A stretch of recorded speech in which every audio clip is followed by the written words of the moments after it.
오늘 우리에게 주시는 하나님의 말씀은 이사야서 54장입니다.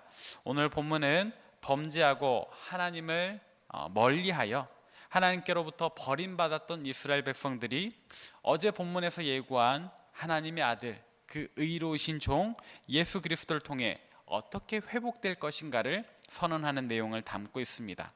여기서 말하는 하나님의 백성은 누구를 의미하는 것일까요?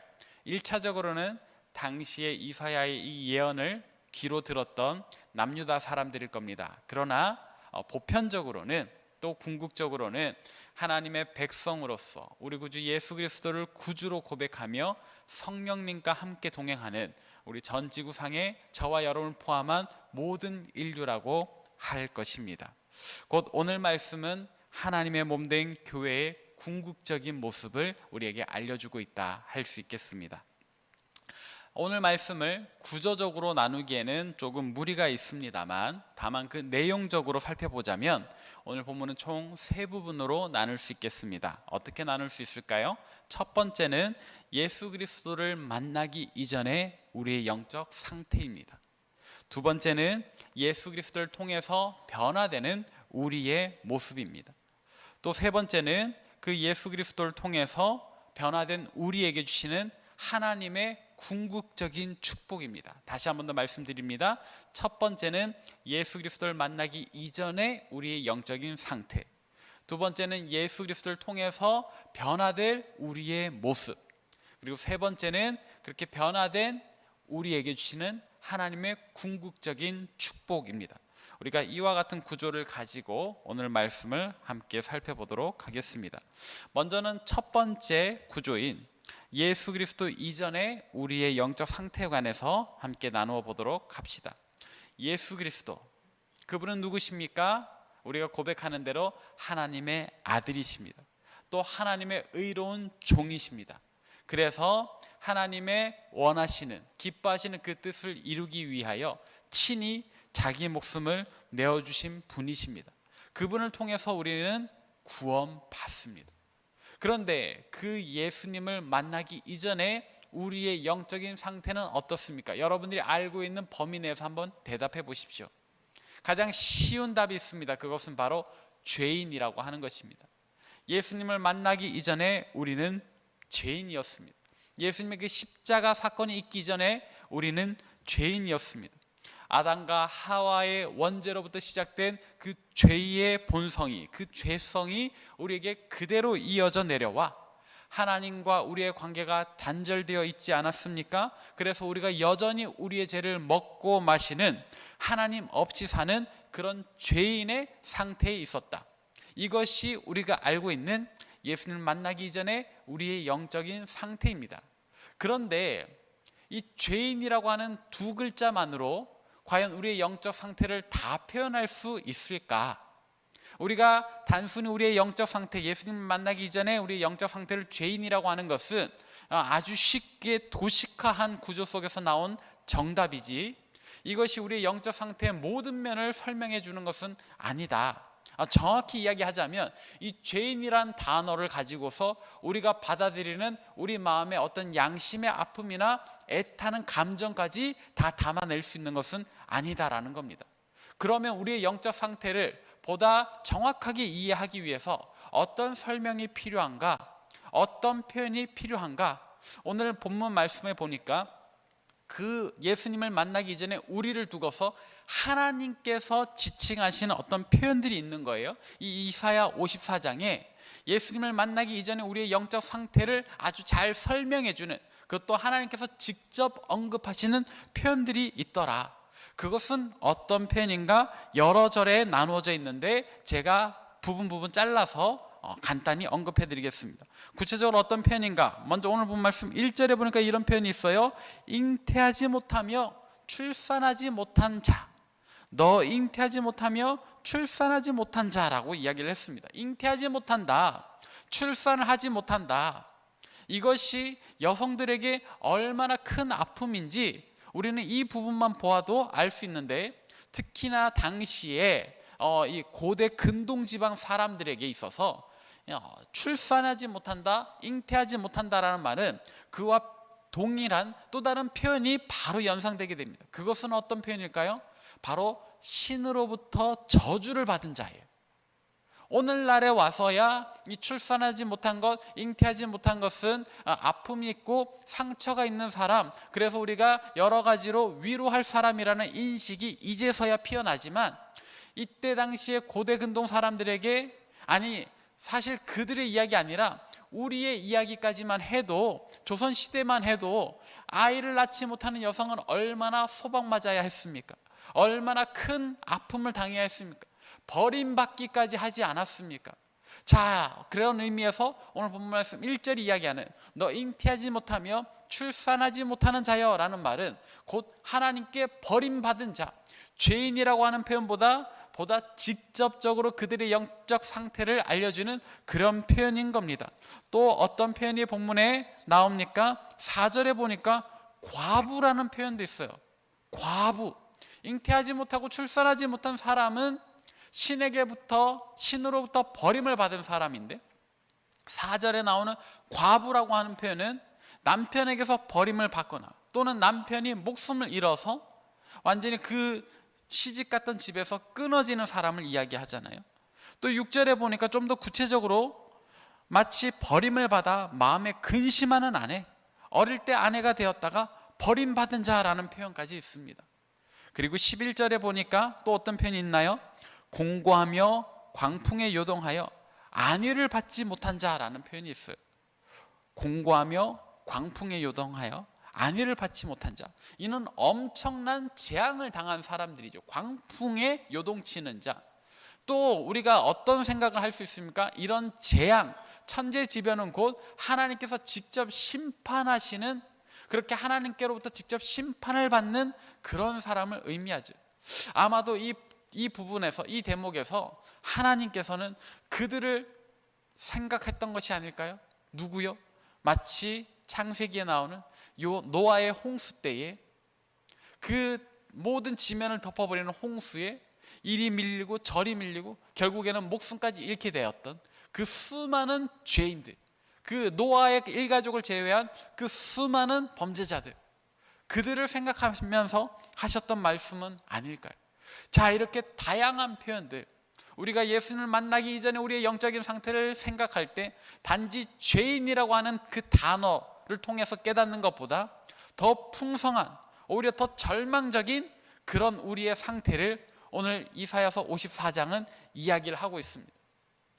하나님께로부터 저주를 받은 자, 하나님께로부터 버림받은 자, 그래서 과부와 같은 그런 소박맞을 수밖에 없는 그런 비참한 상황에 있는 상태, 그것이 바로 오늘 본문이 이야기하는 예수님 만나기 전에 우리의 영적인 상태입니다. 그러나 오늘 본문 말씀은 이런 우리의 비참한 상태를 이야기하는 것으로 끝나지 않지요. 이어서 어떤 내용을 우리에게 이야기하고 있습니까? 예수 그리스도를 통하여 우리가 어떤 모습으로 변화될 것인가를 알려주고 있습니다. 자, 여기에 관해서도 우리가 이미 가지고 있는 상식과 정답을 이야기해 봅시다. 예수 그리스도를 통해서 우리는 어떤 모습으로 변화됩니까? 우리의 상태는 어떻게 바뀝니까? 쉬운 정답이 있습니다. 구원받았다.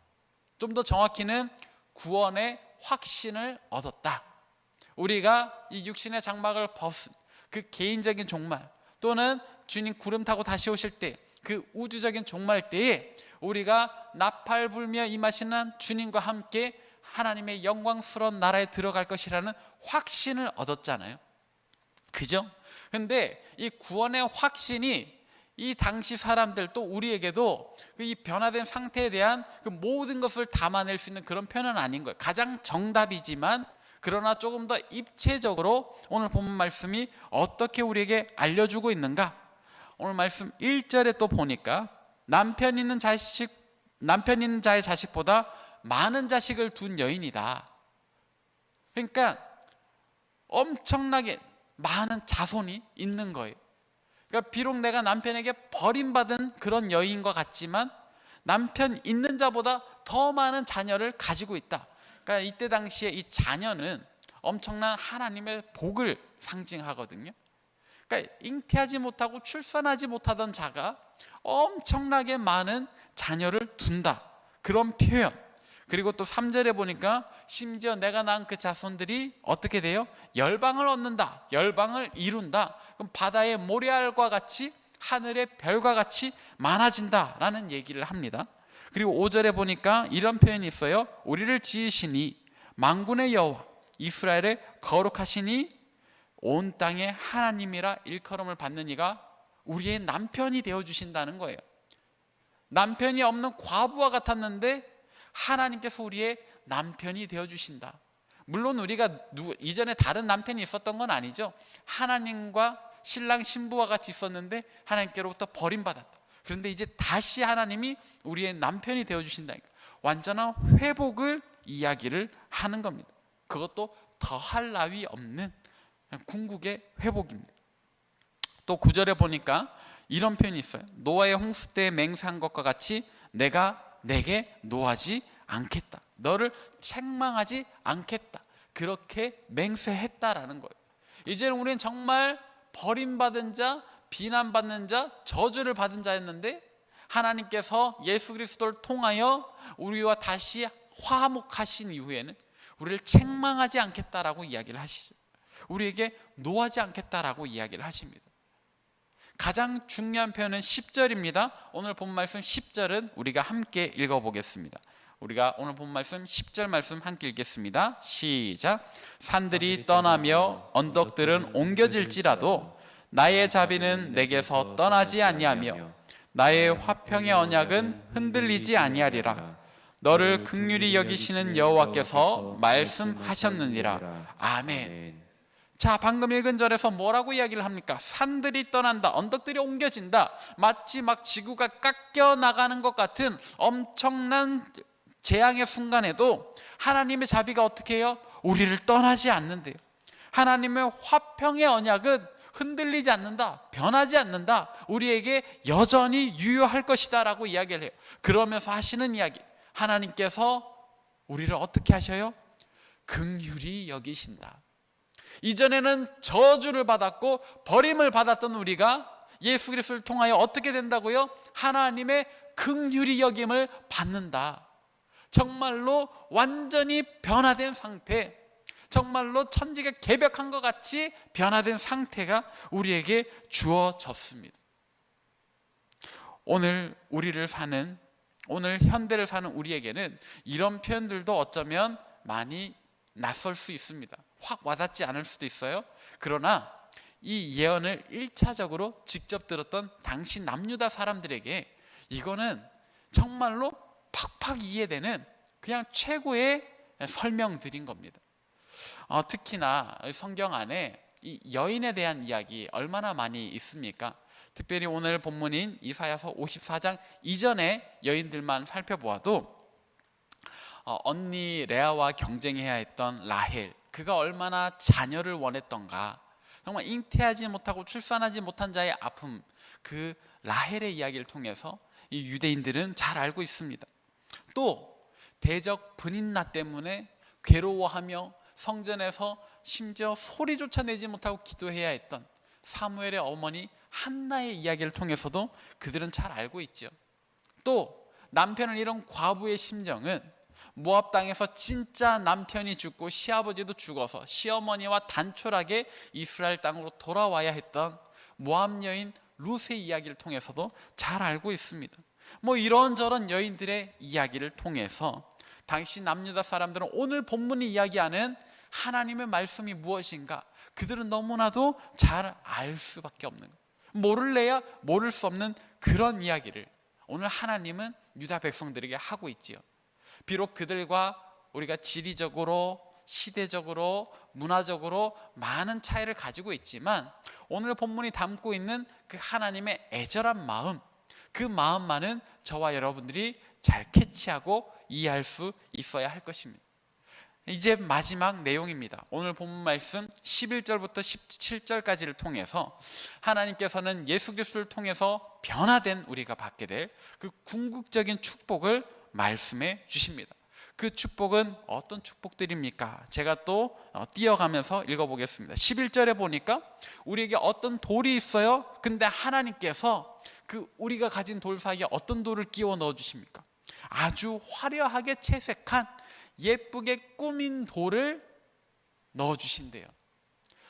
버림받은 자, 소방맞은 자는 그런 예쁜 돌을 가질 수 없습니다. 근데 하나님께서 직접 화려하게 채색한 돌을 끼워 넣어주심으로 우리의 돌들을 꾸며주신다, 예쁘게 가꾸어 주신다라고 해요.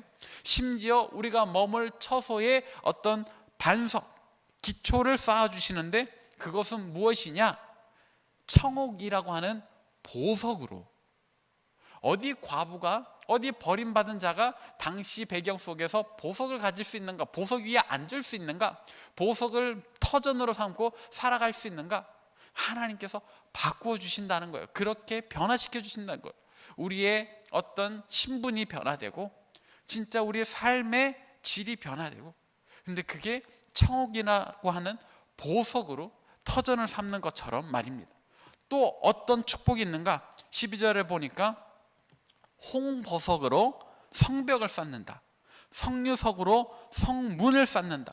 뭐 우리가 청옥이 뭔지, 홍보석이 뭔지, 석류석이 뭔지 다 알지 못해도, 눈으로 본 적이 없어도 아무튼 그런 보석을 가지고 바닥을 놓고 성벽을 쌓고 성문을 놓는다. 우리가 사는 곳이 완전히 보석으로 이루어져 있다.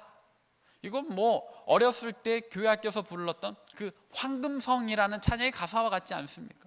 마치 요한계시록에 나온 것처럼 수정으로 된 바다, 유리 바다, 그 한가운데 세워진 거룩한 성의 모습과 같지 않습니까? 이게 뭐 우리에게 실제로 이루어질지 아니면 이것도 어떤 비유적인 표현일지는 언젠가 우리가 하나님의 품에 안기는 그날에 우리의 영의 눈으로 직접 확인해 봅시다. 이게 어떻게 이루어질지.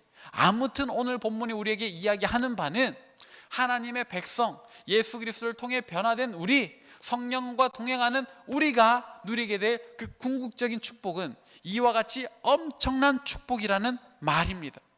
이것만이 아닙니다. 13절에 보니까 하나님의 백성, 우리에게는 평안이 있을 것이다, 공의가 있을 것이다, 학대나 공포나 분쟁은 더 이상 우리에게 없다.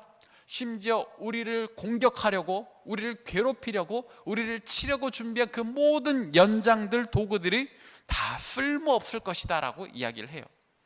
이런 상태를 가지고 우리는 뭐라고 부릅니까? 샬롬의 상태다, 평안의 상태다. 우리가 언젠가 다니엘서의 환상에서 보았던 것처럼 사자굴에서 어린아이가 뛰놀고 독사굴에 손을 넣어도 해를 입지 않는 그런 상태, 해를 입을 수 없는 그런 샬롬의 상태, 이것을 아까 10절에서는 이렇게 언급했습니다. 하나님의 자비, 하나님의 화평의 언약의 상태라고 말이죠. 자, 정리하겠습니다. 오늘 본문 말씀 통해서 하나님께서 우리가 누릴 궁극의 축복을 말씀하셨는데, 그 궁극의 축복은 어떤 상태입니까? 샬롬, 해를 받지 못하는 화평한 상태, 하나님의 화평의 상태. 이 얼마나 복된 축복 아니겠습니까? 여기까지가 오늘 본문이 이야기하는 이 세 구조의 내용의 이야기들입니다. 그럼 이제 결론입니다. 하나님께서는 오늘 말씀을 통해서 우리가 무엇을 깨닫기를 원하실까요? 그것은 정말로 우리의 영적인 상태의 변화, 또 하나님께서 주신 약속을 믿고서 그 약속에 어울리는 모습으로 살아가라는 겁니다. 오늘 본문 말씀 이사야는 정말로 남유다 사람들이 변화된 삶을 살도록 촉구하기 위해서 선포했던 말씀 아닙니까? 그들이 그 죄악된 모습에서 돌이키기를, 정말 하나님의 백성답게 살기를.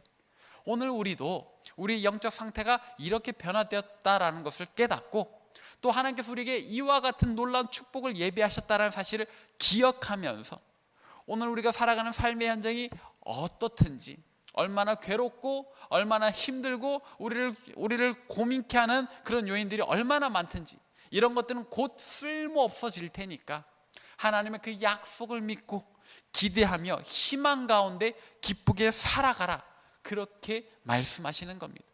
사랑하는 여러분, 이 말씀을 듣고서 정말 우리가 그렇게 살 수 있기를 바랍니다. 어제까지 우리가 얼마나 괴롭고 힘들었든지, 오늘 우리가 얼마나 고통에 가득 찬 기도 제목을 가지고 왔든지, 오늘 말씀을 통해서 여러분 그 약속의 확신을 얻으십시오.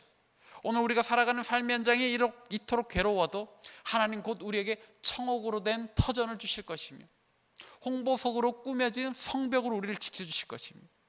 우리에게 나오는 그 문은 정말로 성류석과 같은 보석으로 이루어진 가장 영광스러운 축복인 줄로 믿으시길 바랍니다. 그 약속의 말씀을 기대하시며 오늘도 주님 안에 힘을 얻고 힘차게 살아가는 저와 여러분 되시기를 바랍니다. 기도하겠습니다. 사랑과 자비의 하나님 아버지, 오늘도 이른 새벽부터 우리를 깨워주시고 또 주님 전에 나오게 해주시니 감사합니다. 무엇보다 주의 말씀으로 우리를 교훈해 주시니 우리가 하나님의 음성을 들었습니다. 하나님, 오늘 말씀을 통해서 우리가 다시 깨우치는 것은 정말 예수님을 만나기 전에 우리가 어떤 상태였는지, 또 예수님을 만난 지금 우리가 어떻게 변화되고 있는지, 그리고 하나님께서 우리에게 얼마나 귀하고 복된 축복을 약속하시는지 하는 것입니다. 하나님, 그러나 우리는 연약하고 어리석기에 오늘 말씀을 들었음에도 불구하고 바보같이 이전과 같은 죄인의 모습으로 또는 희망 없고 덧없는 모습으로 살아갈 수 있습니다. 하나님, 그럴 때 우리를 꾸짖지 마시고 우리에게 노하지 마시고 우리가 예수님을 통해 어떻게 변화되었는지, 또 하나님은 어떤 축복을 주셨는지 다시 기억해내게 하여 주옵소서. 그리하여 참으로 주님께서 베푸시는 그 복된 샬롬, 그 자비와 화평의 언약을 누리는 그날까지 우리의 상황과 환경에 지배받지 않고 오직 주님 베푸신 그 놀라운 축복의 약속을 기대하며 날마다 거룩하고 정결하게 또 기뻐하며 희망차게 하루하루를 살아가게 도와주옵소서. 주님, 은혜를 감사합니다. 사랑 많으신 우리 구주 예수 그리스도의 이름으로 기도합니다. 아멘. 이제 축도하겠습니다.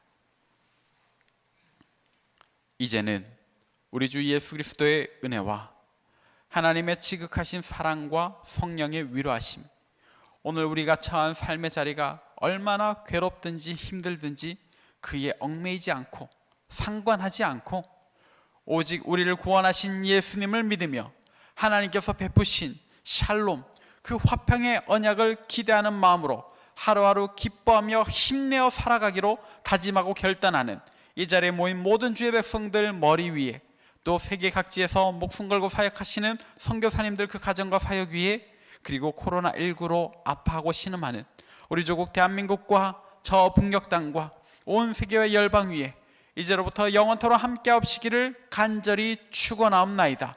아멘.